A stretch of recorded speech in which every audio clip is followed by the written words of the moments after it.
Lahat ng reliyon sa mundo ay may pinapatupad na batas at ito ay dapat sundin ng mga deboto nito. Ganon din ang Diyos.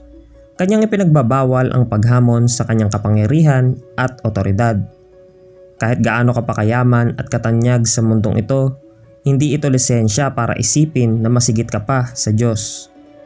Sa video natin ngayon, ibabahagi namin sa inyo ang 5 sikat na tao na namatay matapos hamunin ang Diyos.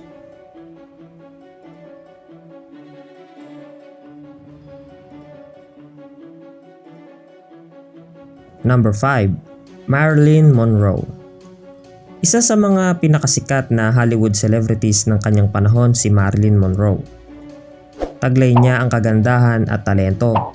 Subalit kagaya ng ibang celebrity, nakararanas din ng matinding kalungkutan si Marilyn at ito ay kanyang sinasarili lamang. Isang araw habang nasa shooting si Marilyn, isang Christian televangelist na nagngangalang Billy Graham ang bumisita sa kanya. Sinabi nito na siya ay pinadala ng Espiritu ng Diyos upang mangaral sa kanya. Sumagot si Marilyn ng, "I don't need your Jesus." Isang linggo ang nakalipas, natagpuan siyang wala ng buhay sa kanyang kwarto sa kanyang bahay sa Los Angeles, California. Sinasabing nagpakamatay si Marilyn Monroe dahil sa labis na depresyon. Number 4. Bon Scott. Si Bon Scott ang bokalista ng popular na Australian rock band na AC/DC.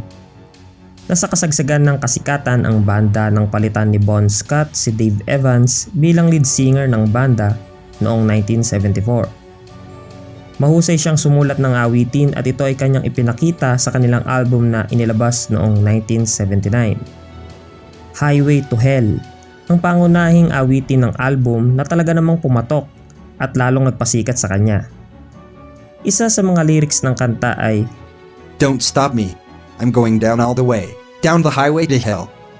Isang nakakagulat na pangyayari ang naganap noong 1980. Matapos ang isang gabi ng matinding inuman kasama ang kanyang mga bandmates, natagpuan siyang wala ng buhay sa isang sasakyan ng sumunod na araw matapos mabulunan ng sarili niyang suka.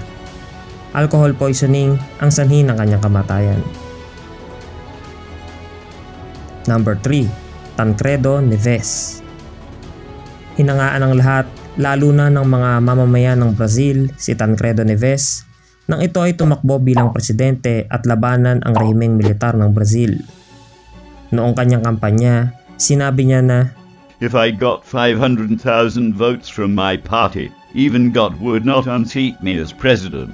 Ang kauna-unahan sanang civilian president ng Brazil ay hindi man lang nakapanumpa sa tungkulin at namatay dahil sa komplikasyon ng kanyang surgery. At ito ay ilang araw na lamang bago ang kanyang panunumpa bilang presidente. Si Tancredo Neves ay na-diagnose na may malalang sakit sa bituka. Sumailalim siya sa maraming surgery at namatay dahil sa infeksyon sa kanyang huling surgery. Number 2. Thomas Andrews. Si Thomas Andrews ay isang Irish businessman na kilala dahil sa kanyang pambihirang galing sa pagdedesenyo ng mga barko. Siya ang arkitekto ng di malilimutang RMS Titanic. Pinangasiwaan niya ang pagbuo sa Titanic at inaral ang mga detalye sa pagpapatakbo nito. Sumailalim sa maraming pagsusuri at pagsubok ng barko, kahit buong tiwala niya sa tibay nito. Noong mga panahong yon, usap-usapan sa media ang konstruksyon ng Titanic. Kaya nang ganap na itong matapos, isang reporter ang nagtanong sa kanya kung gaano ba kaligtas sumakay dito. Pagmamalaking sagot niya, "Even God himself could not sink this ship." Noong April 1912, sa unang paglalayag ng Titanic papuntang New York City, bumangga ito sa malaking iceberg at lumubog na kumitil sa buhay ng mahigit sa 1,500 na pasahero nito. Kasama si Thomas Andrews sa paglubog ng Titanic sa Atlantic Ocean at ang kanyang katawan ay hindi na natagpuan pa. Number 1. John Lennon. Ang The Beatles ang pinakasikat na rock band noong 1960s. Mahigit sa 100 awitin ang naisulat ng banda at halos isang dekadang nangibabaw sa listahan ng music industry.